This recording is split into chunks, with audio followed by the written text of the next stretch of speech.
RS Entertainment வழங்கும் வெற்றிமாறன் இயக்கத்தில் விஜய் சேதுபதி நடிப்பில் விடுதலை பாகம் 2 உங்கள் அபிமான திரையரங்குகளில். சென்னையில் சட்டப்படிப்பை முடித்து பார் கவுன்சிலில் பதிவு செய்ததை பொதுமக்களுக்கு இடையூறு ஏற்படும் வகையில் கொண்டாடிய இளைஞர்கள் மீது வழக்கு பதிவு செய்யப்பட்டுள்ளது. கண்ணகி நகரைச் சேர்ந்த 22 வயது இளைஞர் சந்தோஷ்குமார் சட்டப்படிப்பை முடித்து பார் கவுன்சிலில் பதிவு செய்துள்ளார்.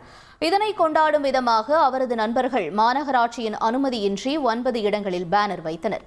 மேலும் குதிரை வண்டியில் சந்தோஷ்குமாரை ஊர்வலமாக அழைத்து சென்றனர். அதிக சத்தமாக பட்டாசுகளும் வெடிக்கப்பட்டது. இது தொடர்பாக 3 பிரிவுகளின் கீழ் வழக்கு பதிவும் செய்யப்பட்டுள்ளது. சந்தோஷ்குமார் மீது ஏற்கனவே குற்ற வழக்குகள் நிலுவையில் உள்ளதும் குறிப்பிடத்தக்கது.